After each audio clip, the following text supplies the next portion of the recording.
올해 서울대학교 입학생들을 상대로 북한을 어떻게 보느냐는 설문조사를 했는데 놀랍게도 응답자 69%가 북한을 우리가 협력해야 할 대상 혹은 도와줘야 할 대상으로만 생각하고 있다는 것이었습니다. 간단히 말해서 10명 중에 7명이 북한을 어떤 적대적 대상으로 전혀 여기지 않고 오로지 교류해야 할 동반자 정도로만 인식하고 있는 것입니다. 사실 이것은 당연히 나타날 수밖에 없는 결과이기도 합니다. 오늘날 우리나라 청소년들에게는 반공교육이라는 것이 사라진 지 이미 오래되었으며 그 대신에 이들이 자라나면서 듣는 것이란 전교조 교사들의 반미교육이나 좌파 정치가들의 친북 선동밖에 없으니 그런 가운데서도 겨우 23%나마 북한을 주의해야 할 경계 대상으로 생각하고 있다는 사실이 오히려 기적이라고 할 만한 것입니다. 하지만 이것은 그저 충격 정도로만 끝날 일이 아닙니다. 앞으로 이 나라의 정치계, 재계, 법조계, 언론계, 교육계 등 그야말로 각계각층에서 지도자가 되어야 할 인재들이 북한을 이렇게 생각하고 있다면 과연 우리나라의 장래가 어떻게 될 것인지 생각해도 저는 정말 두렵지 않을 수가 없는 것입니다. 우리나라의 친북 정권이 들어서 있던 10년 동안 소위 햇볕 정책으로 북한을 개방시키겠다고 하면서 쌀이다 기름이다 달러다 하면서 얼마나 많이 갖다 바쳤는지 그 정확한 액수조차 우리는 알 수 없습니다. 하지만 그런 식으로 한반도의 소위 평화공존의 길을 열었다 해서 노벨상까지 받았던 우리나라의 전직 대통령께서 합리적인 지도자라고 극찬했던 김정일은 그 양보와 타협에 대해서 어떻게 반응해 주었습니까? 1차 및 2차 연평해전을 도발했고 원자 폭탄을 실험했으며 동해 무장 간첩을 통한 잠수정을 침투시켰고 금강산 관광객을 사살했습니다. 그러는 가운데서도 정말 뻔뻔스럽게도 우리 정부를 향해서는 이건 내놔라 저건 내놔라 하는 협박성 요구는 끊이지 않았던 것입니다. 이것이 도움을 받는 것에 대하여 감사하게 생각하거나 상호 협조할 자세가 조금이라도 있다면 과연 할 수 있는 일이겠습니까? 이런 일이 여러분의 친구라는 사람 사이에서 생긴다면, 여러분이 거래하고 있는 업체와의 관계에서 일어난다면 그래도 여러분은 상대방을 원조와 협조의 대상으로 생각하시겠습니까? 청년 여러분들께서는 이런 북한 공산 정권을 제발 막연히 도와줄 대상이라고만 생각하지 말고 좀 사리를 따져서 생각해 보시기 바랍니다. 지금까지 대한민국 정부가 보여준 선회에 대하여 저 독재자 김정일이 호의적으로 반응하고 신실하게 약속을 지킨 것이 단 하나라도 있습니까? 깡패가 위협해 올 때 약한 꼴만 보이면 계속 더 큰 괴로움을 당할 수밖에 없는 것은 국제사회에서는 더더욱 철칙입니다. 남북한으로 나뉜데 대한민국을 향하여 오직 공갈 협박만으로 일관하고 있는 북한의 공산 정권 앞에 그저 저자스러운 타협을 하는 것은 김정일 독재자로 하여금 더욱 기고만장하게 우리를 위협하도록 만들어주는 이적 행위일 뿐이라는 사실을 꼭 자각하는 성도들이 되시기를 바랍니다. 북한의 김정일은 우리가 화합과 공조라는 따위 미명으로 타협해야 할 정치적 동반자가 결코 아니라 완전히 제거해야 할 민족의 원수입니다. 여러분 자신이 지금 북한의 2천만 동포 중에 한 명으로 살고 있다고 한번 가정을 해보십시오. 옥수수 배급 식량조차 제대로 공급되지 않아서 수백만 명이 아세해가고 있습니다. 아내자들이 중국으로 넘어가서 자기 몸을 팔아서 자기 가족 먹여 살릴 쌀과 돈을 구해오는 나라입니다. 소위 출신 성분이 나쁘면 아무리 열심히 공부하고 노력해도 절대로 출세할 길이 없습니다. 16, 17세밖에 안 되는 순진한 자기 딸을 기쁨조라는 희한한 이름으로 김정일의 성적 노력으로 바쳐놓고도 부모가 그것을 영광이라고 생각해야 하는 처지입니다.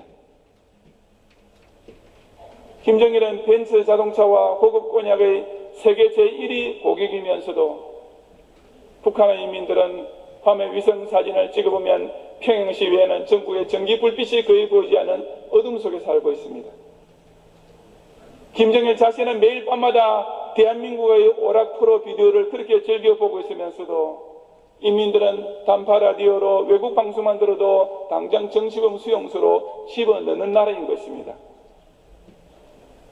그처럼 그야말로 지옥 같은 북한에 살고 있는 2천만 인민들이 자기네들을 그렇게 압제하고 있는 김정일의 정권을 연장시켜주는 것을 과연 고맙게 생각하겠습니까?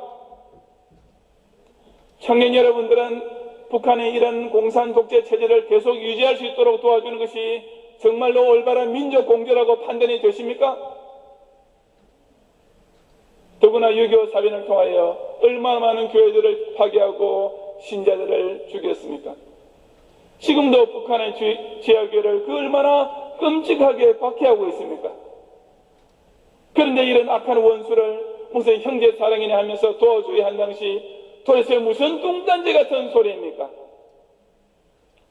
6.25 전쟁 때 중공군의 불법 개입으로 그 공산 정권을 완전히 말살시키지 못했던 것은 정말 한스러운 일입니다. 그 뒤에도 김일성이 죽었을 때 국제사회 전문가들이 5년 안에 절로 망할 것이라고 보았던 김정일 정권을 햇볕 정책이라는 명목으로 기사회생시켜준 것은 문자 그대로 베나닷을 고스란히 살려준 것이나 다름없었습니다. 그런데도 좌파 정치인들과 신북 종교인들은 이 나라 청년들과 학생들의 사고구조 속에 바로 그런 무서운 용궁사상, 신공사상을 주입시키고 있는 것입니다. 김정일의 목숨을 우리 대한민국 국민들이 대신해야 하는 사태, 당연히 망해야 할 공산독재 정권을 오히려 유지시켜줌으로써 결국 대한민국의 존폐가 위태로워지는 꼴을 당해보아야 알겠습니까? 하나님의 원수를 형제라고 생각하고 민족의 반전 도장을 사랑을 베풀어 줘야 할 대상이라고 착각하는 것은 결국 우리 자신이 저희 목숨과 저희 백성을 대신해야 하는 사태를 자초하는 무서운 망국병인 것을 제발 똑바로 깨닫는 성도들이 되시기를 바랍니다.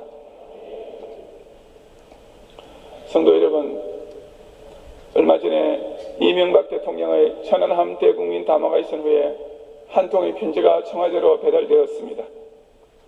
그 봉투 안에는 2급 지체장애자로서 한 달에 48만 원의 정부 보조를 받는 기초생활보장 수급자 3명이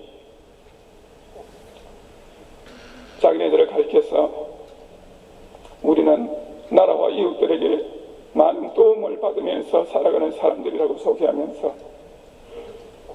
적은 돈이나마 우리나라를 지키는 데 사용해 주시면 좋겠다 하면서 53만 원의 우편환을 동봉했습니다. 그해 같은 날 인터넷에서는 북한의 전면전 위협이 과장되어 북한 전쟁 선포라는 말이 실시간 검색어 1위에 올랐습니다. 그런데 조금 있다가 그 다른 검색어가 그 북한 전쟁 선포를 제치고 1위 자리를 탈환했는데 그것이 무슨 말인지 아십니까?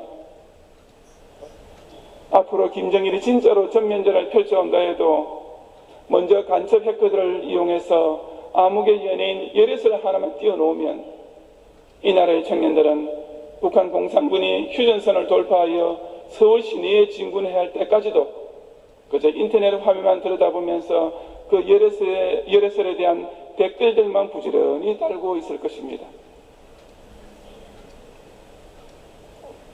공산주의 맛을 보았던 세대, 청년 여러분들이 수구 세대라고 비난하는 어른들은 지금 이 대한민국을 북한 공산 독재 정권의 위협으로부터 지켜내는 것이 가장 중요한 급선무인지를 너무나 잘 알고 있는 가들에게 그 최소 생계비 가운데서도 국방성금을 내고 있습니다. 하지만 공산주의는 전혀 모르는 가운데 그저 주체민족이라는 구호에만 애틋한 감정으로 반응하고 6.25 전쟁은 발발 연도도 잘 기억하지 못하는 가운데 그저 평화공존이라는 성경에만 선뜻 호응하는 청년 여러분들은 6.25는 북침이었다라는 말과 6.25는 남침이었지만 통일전쟁이었다라고 서로 상반되는 내용을 동시에 주장하는 좌파 정치가들의 이 억지 논리에 고스란히 세뇌되어 가고 있는 것입니다. 이 나라의 청년 여러분들 제발 좀 대답해 주세요. 광우병 조작 보도를 듣고서는 학교 수업까지 빼먹고 벌떼처럼 거리에 쏟아져 나와서 반미대모를 했던 여러분들이 중국으로부터 실제로 멜라민이 함유된 식품이 수입되어 우리나라 사람들이 먹고 살았는데도 왜 단 한 명도 반중대모는 하지 않았습니까? 미군 작전 중에 여중생 2명이 사고사를 당했을 때는 온 대한민국 전지 곳곳에서 반미 촛불을 그렇게 켜들었으면서도 차례나 표격으로 우리 국군 장병 46명이 전사를 당했는데도 왜 여러분들은 북한에 대한 성토 대기를 하기는커녕 항해나 촛불 한 개를 들기는커녕 오히려 정부의 자작극일지도 모른다는 댓글을 아직도 치고 있는 것입니까? 저는 정말 모르겠어요. 저는 정말 궁금해서 미칠 지경입니다. 글쎄 우리나라의 청년들과 학생들의 정의감과 양심이라는 것이 어떻게 되기에 여러분들이 그렇게 판단하고 그렇게 행동하는지 저는 정말 그 이유를 좀 알고 싶습니다. 지금 바로 이 순간에도 휴전선 철책선 안에는 북한 지피와 겨우 1.6km 떨어진 곳에서 대한민국 국군 장병들이 유선을 써놓고 머리카락을 잘라서 봉투에 남겨놓은 후에 철수선 안에 들어가서 밤낮으로 경계 근무를 쓰고 있습니다. 그런데 여러분들은 그 북한이 도와주고 협조해야 될 동반자라고요. 여러분들이 그렇게 순진무구하면은 저 공산 독재자가 감동을 받을 것 같습니까? 김정일이 정말 그렇게 합리적인 지도자요 같은 피를 나눈 따뜻한 민족이라면 우리가 그렇게 퍼주는 동안에 이 한반도가 평화통일은 아니더라도 최소한 긴장 완화는 벌써 되어서야 하지 않겠습니까?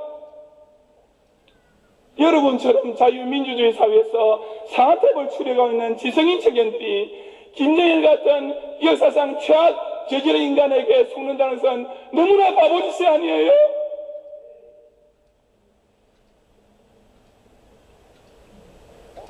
우리 대한민국의 차세대 청년들과 학생들의 다수가 이처럼 친북 좌파 세상에 물들게 되면 조국 미래는 제가 정말 싸늘한 공포를 느낄 정도로 두렵습니다. 이런 상태로 가다가는 북한 공산 독재 정권은 스스로 다 망한 후에도 바로 이 대한민국 안에서 공산당이 합법적으로 세워지고 공산주의가 부활할 가능성까지 지극히 농후하다고 생각합니다. 어느 조직 대통령께서 대한민국에도 공산당이 있어야 민주주의 국가가 될 수 있다라고 말씀하셨고 지금 대학생의 10명 중에 7명이 그런 식으로 생각하고 있으니 이들이 나중에 이 나라의 대중이 되면은 국민투표 한번 하면 뭐 간단한 일 아니겠습니까?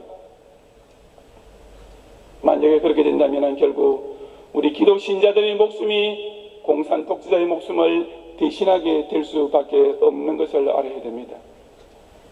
물론 그런 일은 저는 상상조차 하기 싫습니다. 하지만 그런 기후가 현실이 되지 않기 위해서는 조국의 청년들과 청소년들이 이 6.25 전쟁의 교훈을 결코 잊어서는 안 되는 것입니다. 역사를 배우는 것은 똑같은 실수는 두 번 반복하지 않기 위해서가 아니겠습니까? 분단보의 지난 60년의 역사가 생생하게 교훈해주고 성경이 명백히 경계하며 하나님께서 경고해 주시는 이 말씀을 깨닫고 오늘도 우리 대한민국을 향하여 공갈 협박하고 있는 적이며 더 나아가서 교회와 성도를 핍박하는 원수인 북한의 공산 독재 정권을 반드시 물리침으로써 진정 조국과 민족을 지켜내는 이 나라의 청년들과 성도들이 되시기를 주님 이름으로 축원합니다.